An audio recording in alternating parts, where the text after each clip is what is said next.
Estamos muy contentos desde el MEG, en el marco del Festival Cultural de Mayo, con esta primer actividad, también en el marco de la exposición homenaje a Francisco Barreda, curaduría de Verónica López, aquí en el Exconvento del Carmen.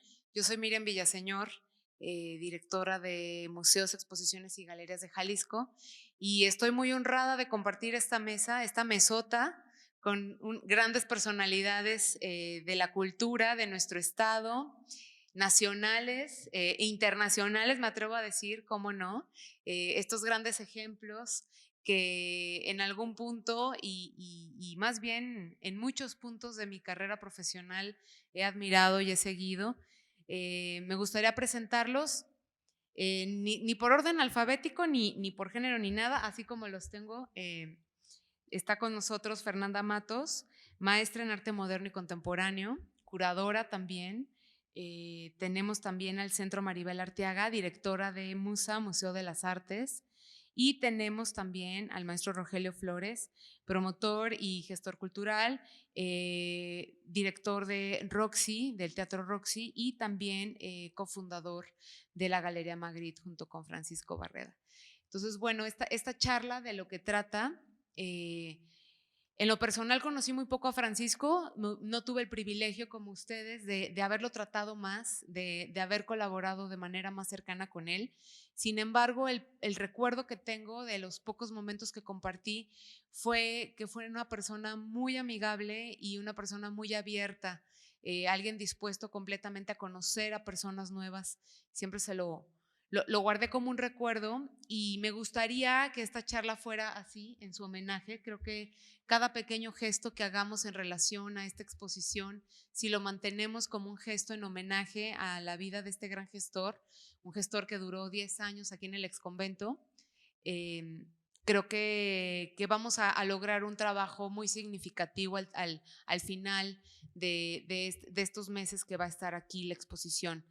Entonces, me gustaría que de manera muy breve, sin mayor preámbulo ni plática de mi parte, porque venimos a escucharlos a ellos, me gustaría que me contaran brevemente cómo conocieron a Paco y cómo fue la manera en la que trabajaron con él para empezar a abrir un poquito boca en esta charla. Yo empiezo. Bien. Bueno, yo conocí a Paco a finales de los años 70.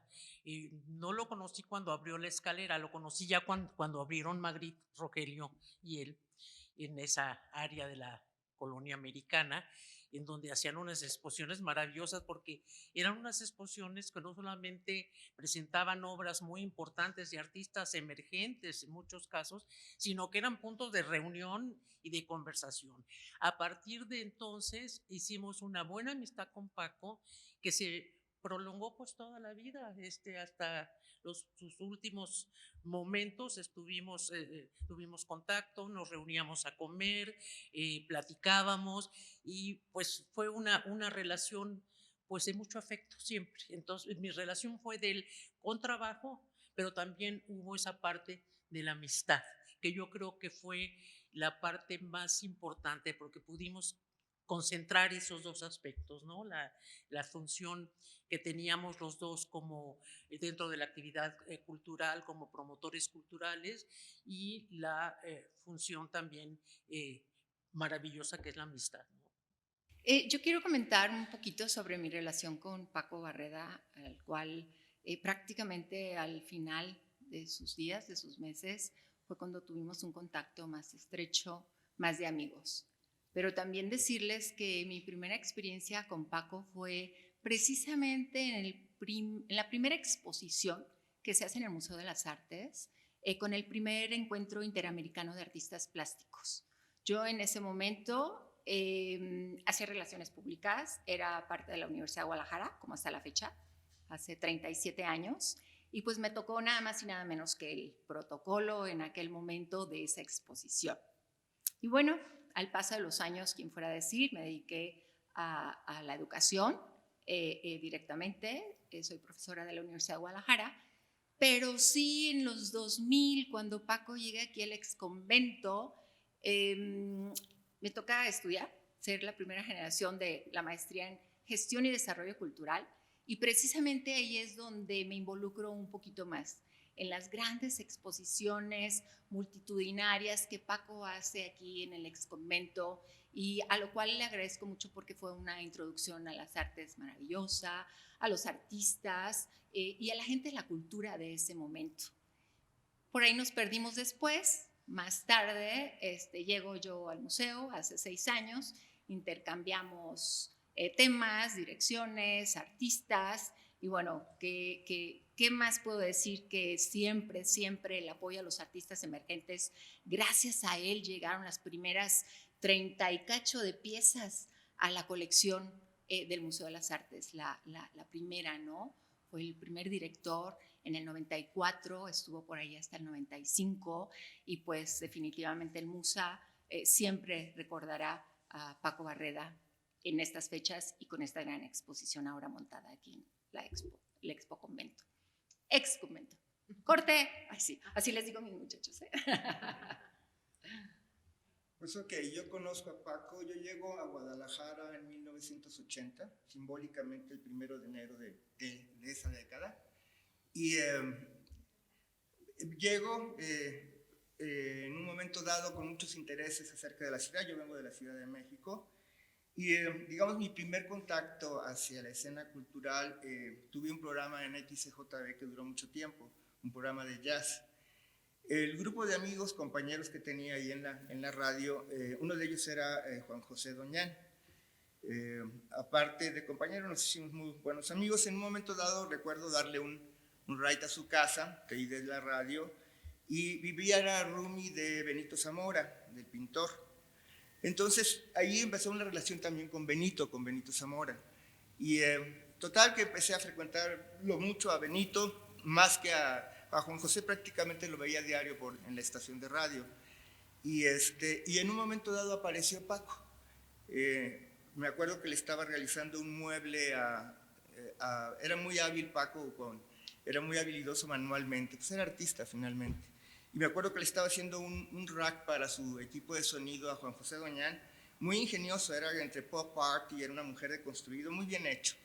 Y pues ahí empezó de una manera muy espontánea, empezamos, digamos, a platicar. Paco tenía pues era una chamba. Él regularmente visitaba los estudios de los pintores de aquella generación emergente y llevaba registro de su obra a cambio de obra. Les daba el registro de determinada obra y ellos le pagaban con un cuadro. Y así empezamos. En algún momento dado se nos ocurrió, le dije, Paco, sería interesante, vamos poniendo una galería, pues tenemos el contacto con toda esta generación. Originalmente Paco tenía interés, y yo también, de una galería, pero de artesanías con, digamos, un poquito más allá del folclore. Buscando, nos interesaba mucho, por ejemplo, las pequeñas piezas de Ocumicho. En un momento dado viajamos para allá, o Candelario Medrano, un artesano de artesanía fantástica que murió hace mucho, pero digamos estábamos interesados en esos puntos, pues, digamos, donde se estaba produciendo arte popular, y de alguna manera, fue de una manera muy espontánea como empezamos, digamos, creo que ni tomándonos muy en serio, porque fue muy divertido.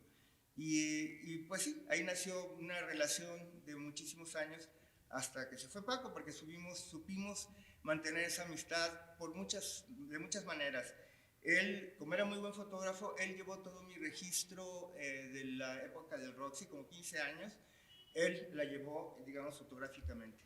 Y aparte, pues convivíamos mucho, o sea, compartíamos mucha música, llegamos a viajar mucho, y pues sí, se convirtió casi en un hermano. Muchas gracias. Justo platicábamos el día de la inauguración que lo que ofrece esta exposición es esa retrospectiva de artistas que nuevas generaciones ubican ya como consagrados y que en esas fotos los vemos chiquititos, los vemos sin barba, algunos sin panza, con pelo, ¿no? Con cabello. Entonces, para generaciones nuevas que ahora los conocemos siendo grandes, pues sí es una bonita sorpresa, ¿no? Llegar y verlos a todos de jóvenes, de amigos, echando relajo, echando fiesta. Ahorita lo que menciona Rogelio se me hace bien, bien interesante. Hay algo que yo siempre menciono que es el hambre de hacer las cosas, ¿no? Y siento que Paco siempre tuvo mucha hambre por hacer. Y no había precisamente, es decir, ahorita la pregunta va enfocada como a qué tipo de retos se enfrentaban, ¿no? Si los retos han cambiado desde entonces o sencillamente las ganas de hacer las cosas son las que hacen que los retos se vayan solucionando. De repente, esto por supuesto para dar un mensaje o un aliento a nuevas generaciones que de repente por miedo o porque sencillamente no hay recursos, no se animan a dar estos pasos tan grandes que ustedes dieron. Mira, yo pienso que uno de los aspectos singulares de Paco fue que supo hacer cosas muy interesantes con poco dinero. Paco fue una gente que tuvo una imaginación y una creatividad para organizar las cosas. Ahora ya hay toda una carrera de la promoción cultural. Sin embargo, en esas épocas no. En esas épocas, además, todos aprendimos con la práctica. Y creo que Paco tenía, primero que nada, algo que menciona Rogelio, esa espontaneidad, esa capacidad para hacer amigos que también se mencionó. Y esa libertad de pensamiento. Él no se ajustaba ni se sometía a algo de como es el presupuesto, sino que inventaba cómo sacar de la nada, sacaba cosas de las piedras, la verdad. Entonces, creo que sus características de promotor cultural iban justamente de acuerdo con su personalidad. Yo creo que una parte es la parte institucional, ¿sí? Las instituciones están formadas por personas y esas personas, si no tienen esas capacidades para vincular al público con la obra de arte, pues entonces las cosas se atoran. Y Paco tenía esa cualidad de tener buena comunicación con los artistas, pero sabía conectarlos con el público. Eso me parece que es una de las grandes aportaciones de Paco. Y además, fíjate, él, por ejemplo, hacía exposiciones colectivas. Lo llegaba más gente con las colectivas, hacía salones, invitaba a medio mundo o hacía exposiciones individuales, pero las inauguraba simultáneamente.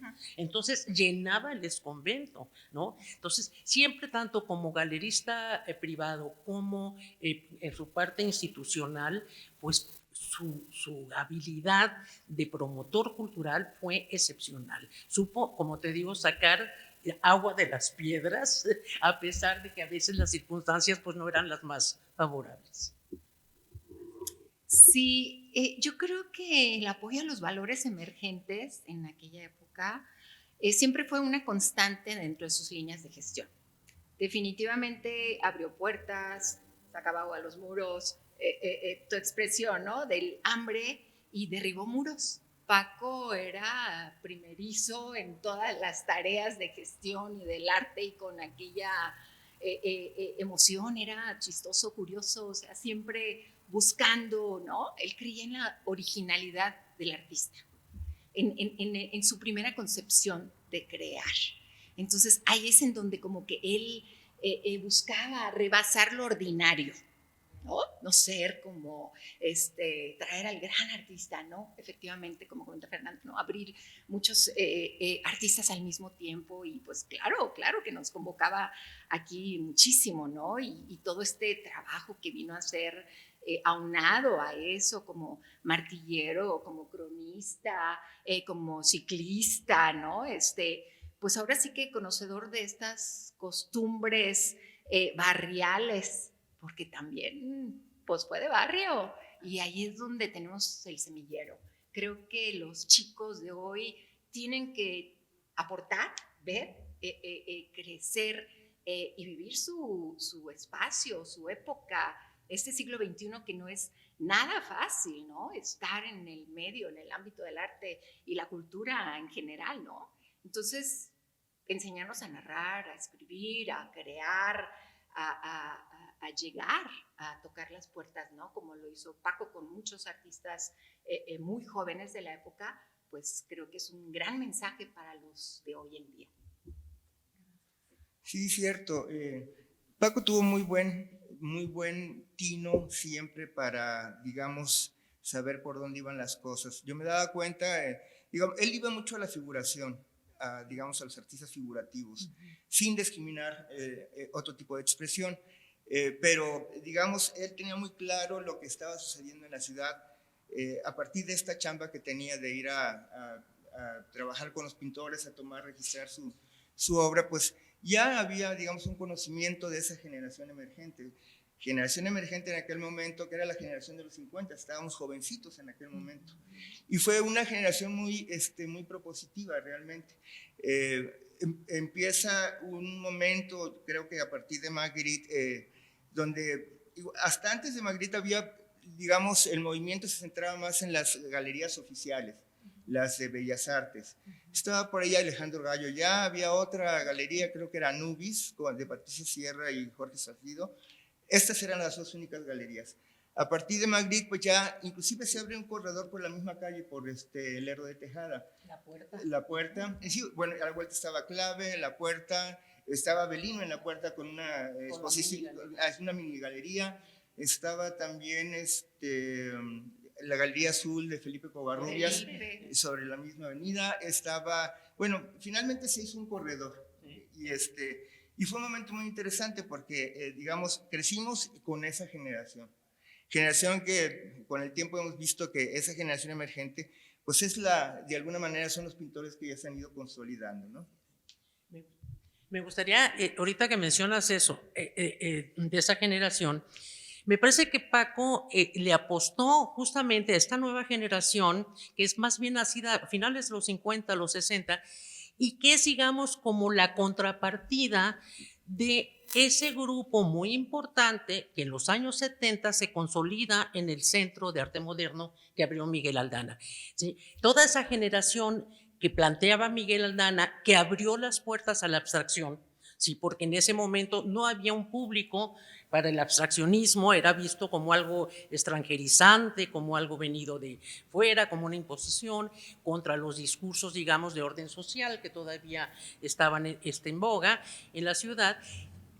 Esa generación tuvo mucha presencia en el Centro de Arte Moderno y Paco y tú también entran con esta Galería Magritte y le apuestan a esta nueva generación que está justamente dentro de del recobrar la figura como lenguaje, ¿sí? Pero además una figuración con una visión de protesta, ¿sí? Marta Pacheco, Alejandro Colunga, toda esa gente venía con un discurso, con una figuración totalmente distinta a lo que se estaba acostumbrada en la ciudad, ¿no? Sí, curiosamente, y digo, todos los pintores de esta generación emergente que hablamos, bueno, ya estaba Balsotto, había otras gentes, Ramiro Torreblanca, gentes muy importantes, pero era una generación, digamos, muy vital, pues, y muy cambiante. Además, yo me acuerdo que en esa época José Force cambió de lenguaje como 2 o 3 veces, ¿no? Y entonces, pues nos tocó eso, ¿no? Vivir ese momento, insisto, no tomábamos muy en serio el trabajo, sí le echábamos muchas ganas, pero era una galería muy particular en el caso de Magritte. Por ejemplo, nosotros teníamos un pequeño foro en la parte de atrás, entonces teníamos posibilidad de contacto con otras disciplinas.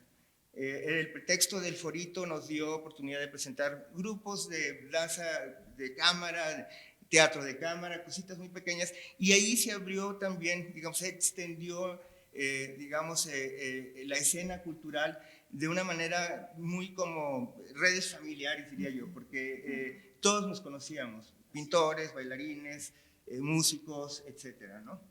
Esto que dicen es bien interesante porque precisamente lo que mencionabas ahorita hace unos momentos, Fernanda, ahora hay una carrera de gestión cultural, ¿no? En mis tiempos, porque ya puedo decir en mis tiempos, tampoco existía. Yo estudié arquitectura, yo siempre digo que volvería a estudiar arquitectura. Sin embargo, en esos momentos donde la gestión creo que ni siquiera se le llamaba así, uno hacía proyectos, ¿no? No existía esta figura del gestor. La figura del curador creo que ya existía, ahorita me van a corregir si no, pero apenas empezaba como a perfilarse, ¿no? ¿Qué hace exactamente un curador, no? Y fue un momento, creo que les tocó a ustedes, un momento bien interesante en donde nos dejaron tablas a todos los que venimos después, ¿no? Y eso también forma parte de este homenaje, ¿no? El reconocer de dónde venimos, esta historia de nuestra ciudad que es bien interesante y bien relevante. Y en ese sentido, me gustaría preguntarles a todos, ¿cómo le hacía Paco para convocar a tantas personas, ¿no? Porque yo ahorita cuando veo las fotos, y bueno, ahorita además con el tema de la pandemia, toma una relevancia súper importante el ver a tanta gente tan pegadita, sin distancia, sin cubrebocas, abrazándose a unos a otros.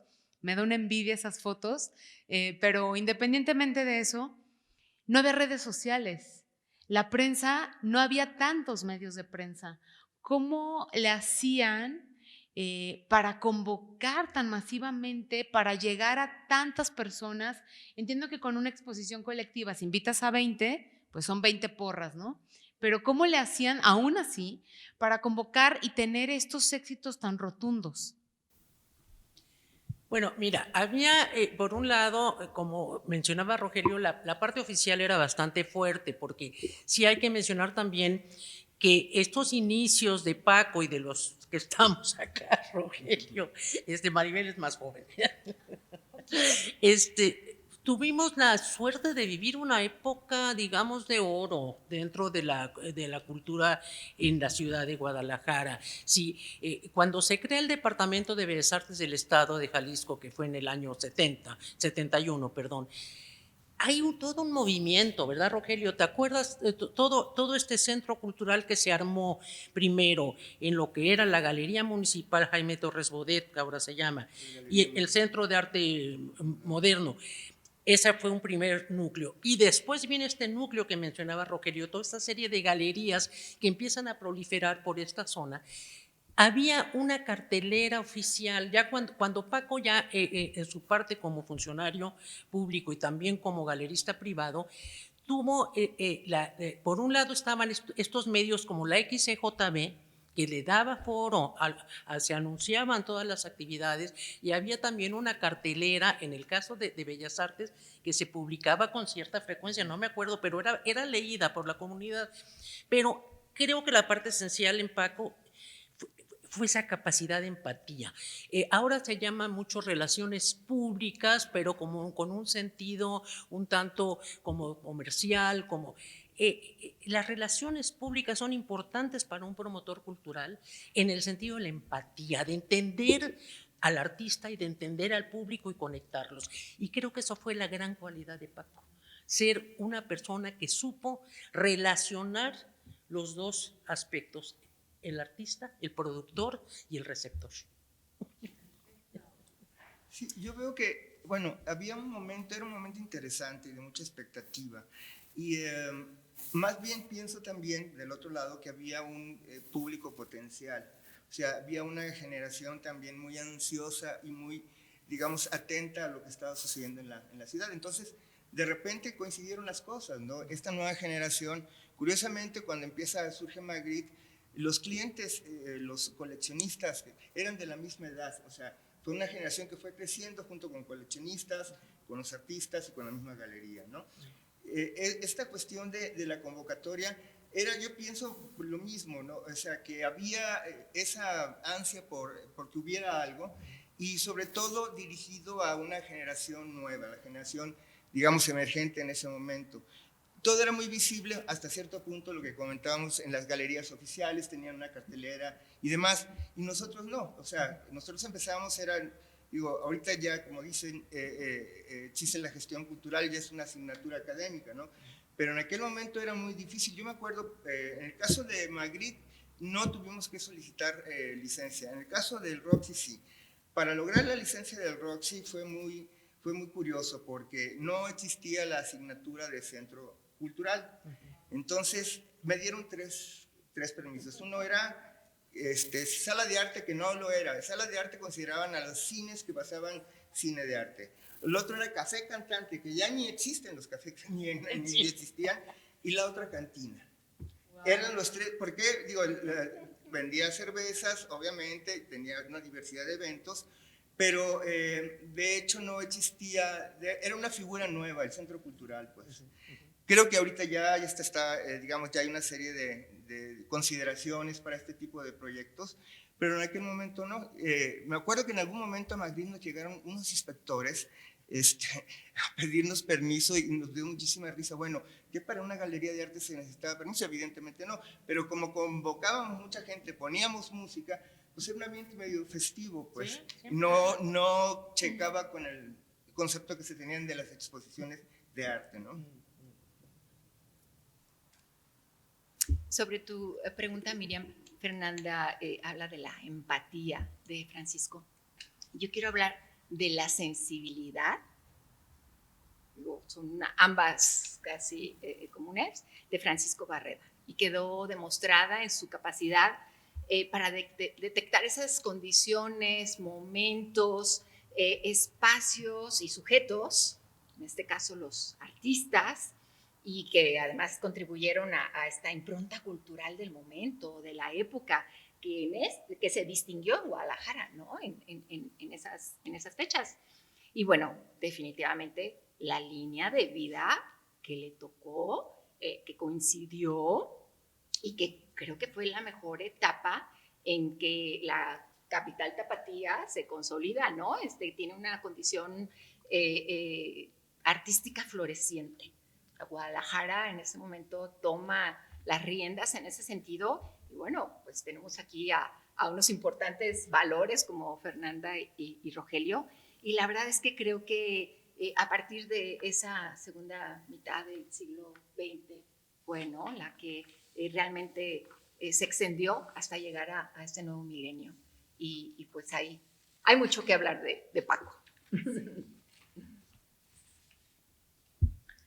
Oye, ahorita que decías de la segunda mitad del siglo XX, pues hace rato hablábamos y decíamos, es que hablar del siglo pasado ya es tan fácil, o sea, todos nacimos en el siglo pasado, entonces como que siento que de repente destantean los tiempos, ¿no? Esto que mencionan es oro puro para nosotros, ¿no? Para las nuevas generaciones.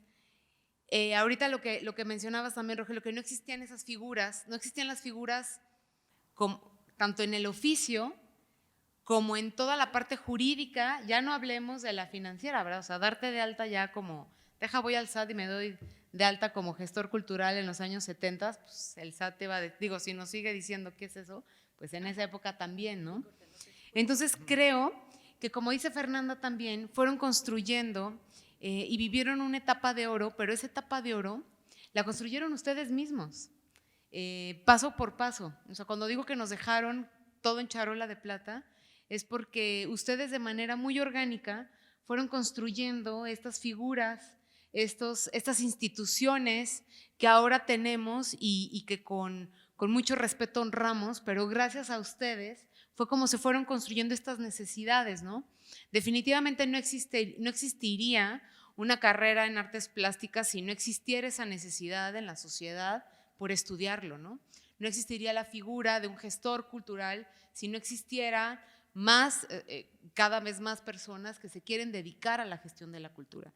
Y en ese sentido creo que Paco, junto con ustedes, en cada momento en el que estuvo con ustedes colaborando, como dice Maribel, tuvo esa sensibilidad y ese pequeño, ese como detalle, ¿no? de ver más allá y de tener esta visión de lo que, de dejar un poco como una plataforma de lo que se iba construyendo tanto para ustedes mismos, quizás no tanto, no creo que pensaran, voy a ir ayudando a las generaciones porque en el 2021 voy a participar en una mesa redonda, claro que no, pero sí seguramente iban ustedes mismos haciendo cimientos de sus propias gestiones. Y en ese sentido me gustaría que nos compartieran cómo era en la época, por ejemplo, la labor de encontrar a nuevos artistas. ¿Cómo fue que me queda claro que todos se hicieron amigos de Paco, pero cómo fue ese encuentro en el que Paco buscaba a los artistas llegaban, se conocían en estas grandes inauguraciones? ¿Cómo sucedía este intercambio tan rico en donde de repente vemos una exposición donde yo conté el otro día que me metí un momentito sola, híjole, yo creo que más de 50 artistas y que todos tienen un nombre hoy, ¿no? O sea, eso, híjole, es un privilegio, ¿no? Para una generación y me gustaría, desde la parte de su experiencia y de su experiencia con Paco, nos compartieran cómo se dieron estas cosas. Pues mira, es que había puntos de encuentro, uno de ellos el Exconvento del Carmen. El Exconvento del Carmen es un punto importantísimo para la cultura de Jalisco, de Guadalajara concretamente. Aquí se concentraron muchas cosas. Mira, aquí se hacían subastas, aquí junto. Aquí había exposiciones colectivas, individuales, y todos veníamos. O sea, no nos daba miedo salir de noche. Veníamos, convivíamos, nos topábamos una copa a lo mejor media rasposa para lo que había, ¿verdad? Y podíamos entrar en contacto unos con otros sin temor ni de contagiarte del COVID, ni de que te fueran a secuestrar en la calle, ni que te fueran a... O sea, había como un momento más tranquilo dentro de la ciudad y había puntos claves de reunión. Uno era Magritte, después de La Puerta, por ejemplo, la Galería Varia también de Avelino Sordo, la Galería de Carlos Ashida y Enrique Lázaro. Había como puntos que concentraban tanto a los artistas como a los que nos dedicábamos a trabajar dentro de las instituciones en los aspectos culturales. Y uno de los puntos claves fue fue el Exconvento del Carmen. Y desde luego todo este circuito de galerías particulares que sobrevivían como Dios les daba a entender, pero estaban presentes siempre los artistas porque hubo esa conexión importante con los generadores, con las nuevas generaciones del arte. Y también otro punto de reunión eran los talleres, ¿no? Los talleres de la gráfica que en ese momento tuvieron un impulso enorme. Ahí Carmen Bordes, Pilar Bordes, o sea, hubo toda una, Cornelio García, yo en ese momento dirigí el CEDART, que creamos talleres ahí también de grabado, de serigrafía, eran puntos de encuentro y la gente salía pues con más tranquilidad a las calles también. Curiosamente, el primer lugar o punto de reunión entre artistas que conocí en los 80, fue a principios de los 80, era en el Ágora del Exconvento del Carmen, aquí al lado. Era la única cafetería que existía, digamos, donde coincidimos una serie de gentes por un buen tiempo, unos 2 años, me acuerdo que era, digo, después se gentrificó la colonia americana y todo se fue para allá, pero en aquel momento fue un punto, bueno, sigue siendo, pero en aquel momento fue un punto de reunión importante. Sí. Las subastas. La subasta, claro. Que siguen existiendo. A mí me gustaría mencionar en este punto, y creo que cabe muy bien, el ámbito institucional, parte de la Universidad de Guadalajara, en la que ahora estoy, el Museo de las Artes, y pues bueno, definitivamente su relación con la universidad fructificó a raíz del 94, donde tenemos de jefe de departamento a Dante Medina, otro gran gestor cultural, junto con Paco Barreda, para precisamente coincidir y reunir esta gran colección inicial de la universidad, en este caso del MUSA, del Museo de las Artes, y pues de ahí estamos hablando de todos estos artistas que en los 70s, en los 80s, llegaron precisamente en el 94 a formar parte de ella, ¿no? Entonces creo que ahí, mediante la regalía o la adquisición que se va formando este primer lote de obras, es donde vemos también ese toque de Paco para poder tomar decisiones y calificar, ¿no? Y ver quién pudiera estar en la colección permanente, que fue por muchos años. Ahora, bueno, eran 34 en su primera adquisición.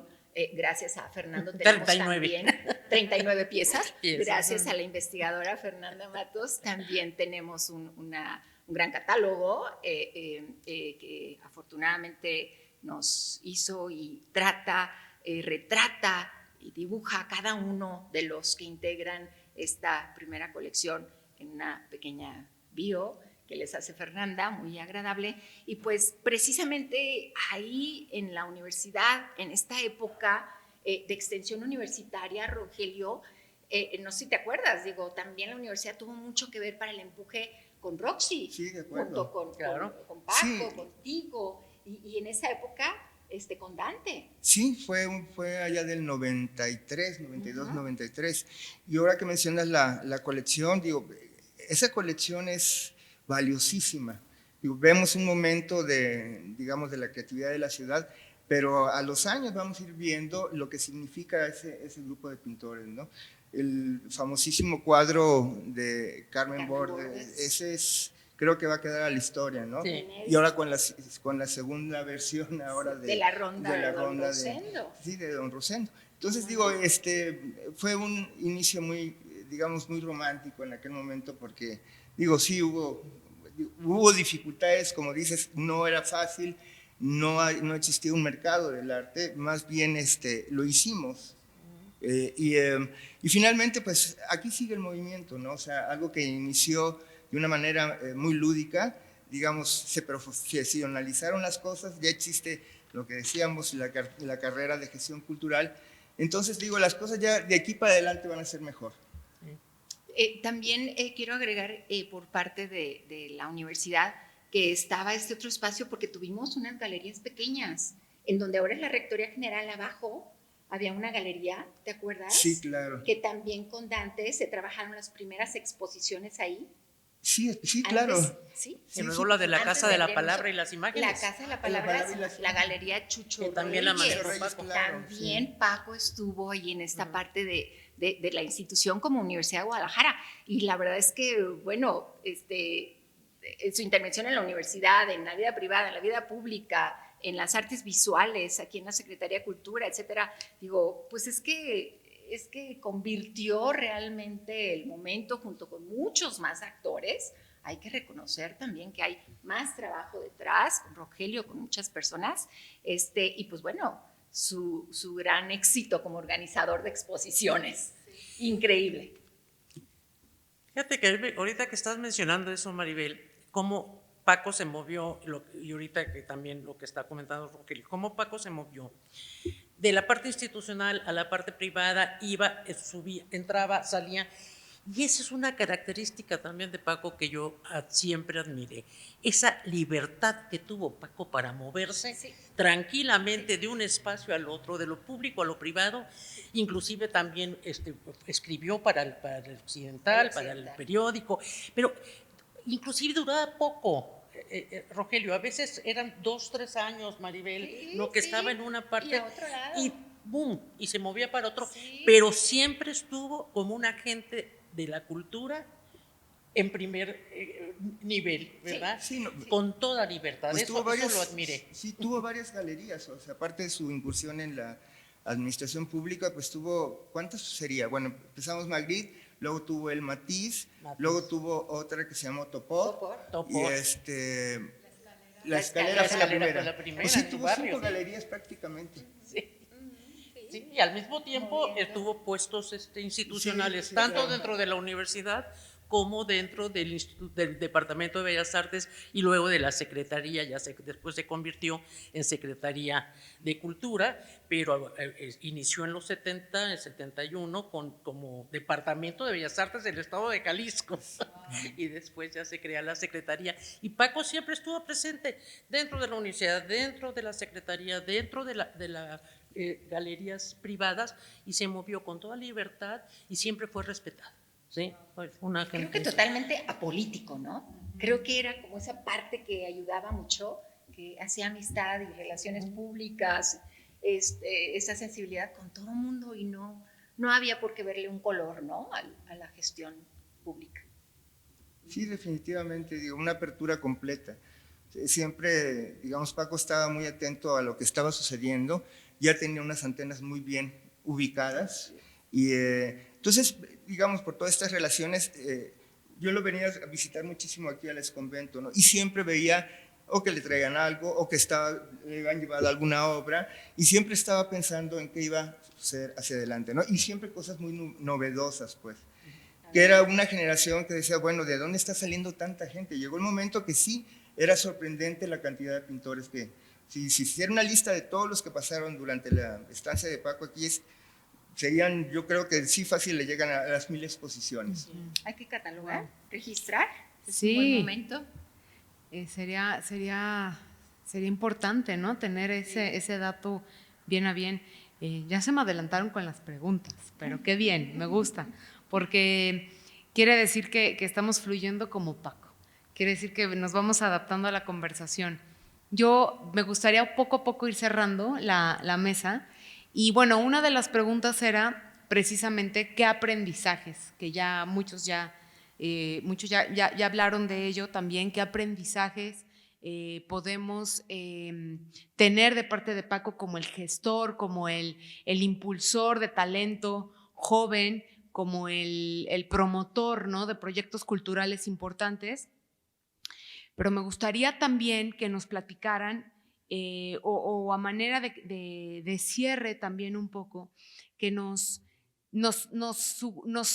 ahora sí que ustedes nos aconsejen cómo, cómo vivir ahora el legado de alguien tan importante, este paquetote que nos deja, cómo vivimos el día a día, cómo honramos, cómo agradecemos esto que muchas veces no sabemos ni de dónde viene, ¿no? Cuando Sergio y Vero llegaron y me contaron de la exposición, a mí me honró mucho porque pues de entrada yo estoy aquí, ¿no? Sin ningún afán de ni hacer ninguna comparación, sino todo lo contrario, con todo el respeto y cariño que me merece, pero sí, de repente como, pues, llenar esas expectativas o eso tan grande que hicieron ustedes, como decía Maribel, Paco, junto con toda esta generación que los incluye a ustedes, por supuesto, ¿cómo honramos día a día este aprendizaje o este legado que nos deja? Bueno, mira, creo que Paco nos enseñó mucho y una de las también de las cualidades que tuvo fue siempre saber compartir. Fue una gente gregaria, fue una gente que unió gente, no era una gente celosa, sino siempre compartió. Esa fue una característica también muy importante de Paco y creo que son características necesarias para un promotor cultural. Sí, la programación, la gestión de exposiciones, tiene que tener ciertas características que las reúne la persona que fue Paco, desde su personalidad. Mira, una persona muy sencilla, muy llana, siempre en su bicicleta, con su sombrerito, muy sencillo, sin querer apantallar a nadie, pero siempre uniendo, siempre ligando, siempre conectando a unos con otros. Creo que esa es la labor, ¿sí? El estar siempre conectando y siempre enterado de lo que está pasando, porque un promotor cultural, pues primero que nada tiene que ser culto, ¿verdad? Porque si no, ¿qué promueve?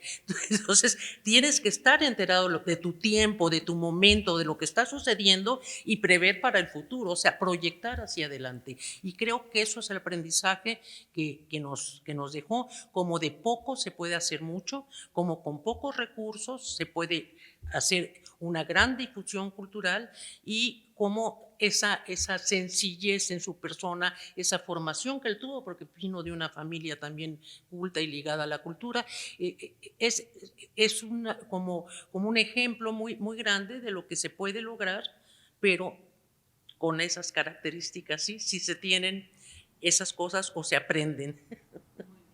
Sí, básicamente es entusiasmo y creo que en las nuevas generaciones, ahora en los millennials, he visto que ya vienen algunos, digamos, con una inquietud muy, muy clara hacia lo que pueden hacer o quieren hacer, pues. Entonces, las condiciones pienso que ya están dadas, ¿no? Tanto en la parte oficial como, digamos, son muy visibles las gentes que podrían ser, digamos, guías en un momento dado. Entonces, en un momento dado, yo creo que lo interesante de Paco fue eso, ¿no? Él siempre tuvo la visión y siempre tuvo, digamos, la puntería de saber qué artista o a quién tomar en cuenta, porque le llegaban muchas cosas. Realmente sí había un trabajo de discriminación, o sea, no presentaba todo lo que le llegaba, evidentemente. Y sí era muy exigente, por supuesto.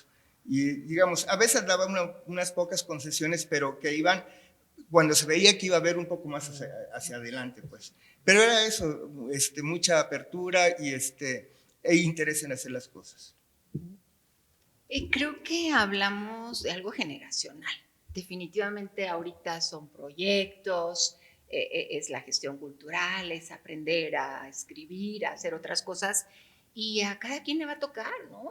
La educación ha sido cambiante, Antes era con lo que se podía, con lo que había. Ahora hay mucha escuela, ahora se exigen diplomas, grados, etcétera. Y bueno, antes era así como lo que vine, a lo que me gusta y a lo que sé y a lo que vivo contento con ello, ¿no? Y hasta me pagan a veces. Entonces, yo creo que es generacional y ahora estas nuevas generaciones, millennials, hablaba Rogelio, pues tendrán que hacer su tarea y preocuparse por llegar, porque sigue habiendo discriminación de proyectos, sigue habiendo posiciones más relevantes, sigue habiendo, bueno, todo esto del arte contemporáneo. Miriam, tú eres una experta, o sea, es algo hasta difícil a veces de entender en nuestras generaciones. Y bueno, en este momento quisiera yo hablar un poquito de ese Paco sentimiento, de Paco hombre humano. Yo quiero agradecer muchísimo a Úrsula, a su hija, a sus hijas, Maru. Yo llegué a acercarme a su vida muy tarde. Hablábamos lo necesario, nos escribía para algunos catálogos, pero yo creo que esa humildad, esa sencillez de la que habla Fernanda, pues nos lleva a pensar y a decir que pues queremos más Pacos en ese sentido, en esa parte de humanidad, de ser humano, que como que ahorita no nos está cayendo el 20 con todo esto que pasa. Antes podíamos estar en la esquina con la chela, en la banqueta, con la caguama, con el churro, con lo que fuera. Y ahorita son perseguidos. O sea, el artista urbano, el artista de calle, el artista, híjole, pues se hace golpes. Y ahí es donde les toca a ellos reinventar, ver cómo se van a poder posicionar, como en este momento lo hicieron estas figuras en el pasado, pues que les tocará, ¿no?, seguir estudiando más al respecto. Muchas gracias. ¿Algo que les gustaría agregar antes de que terminemos? Yo quiero darles gracias a Sergio por la invitación, Sergio Alejandro, Vero, verte por acá, a todos, Agni, Miriam, los amigos de la colonia, somos todos de la Americana. Fíjate, precisamente donde se establecieron todas estas cosas, sí, llegamos yo tengo 21 años ahí. Yo 17. 17, y bueno, Fernanda, que nos regresa a Jalisco también, con muchos años. Pues yo, para terminar, nada más quisiera recomendarle al público que venga a ver esta exposición, está magnífica. Sí. Felicito de veras el trabajo que se hizo para esta exposición, se recabó muchísima información, la selección de las piezas es estupenda, el montaje está excelente. Muchas felicidades y creo que tenemos que seguir indagando más sobre Paco. Estaría muy bueno si pudiéramos hacer una recolección de las publicaciones que en su corto paso como escritor de arte se hizo, porque hay pocos que escriben sobre arte en el periódico, siempre dejó un hueco Mesaínda, ¿verdad? Entonces sería interesante como seguir investigando sobre Paco y su personalidad. Muchas gracias. A todo el equipo, gracias. Gracias, y bueno, yo también quería agradecer a Vero, a Sergio. A Vero me sorprendió, muy increíble exposición, un buen trabajo. Digo, pues te felicito, una excelente gestora. Diste aquí una clase perfecta de lo que es hacer una buena exposición. Felicidades. Las fotografías, remembranzas, añoranzas, padrísimo, todos. Felicidades, Vero. Muy bien. Gracias, Miriam. Gracias a todos por estar aquí. No hay preguntas, muchas gracias. Aplausos. Espérenme, déjenme, me despido oficialmente con el micrófono. Muchas gracias a todos, gracias por estar aquí, gracias a todos los que hicieron posible que lográramos unir estos increíbles relatos y vivencias sobre la vida de Paco de parte de amigos de él. Eso es algo muy rico y algo que agradecemos mucho. Los invitamos a la próxima mesa, el próximo martes también. hablando sobre precisamente periodismo cultural. Como bien mencionaba Fernanda, hay pocas personas que saben escribir de arte. Bueno, hay pocas personas que saben escribir y hay más pocas personas que saben escribir de arte. Entonces va a estar muy interesante conocer esa parte de Paco como escritor de arte, como crítico de arte. Eso creo que cada vez hay menos. Y bueno, invitarlos también a que visiten la exposición. Está abierta de martes a domingo, de martes a sábados de 11 a 5 de la tarde y los domingos de 11 a 2 de la tarde. Muchas gracias.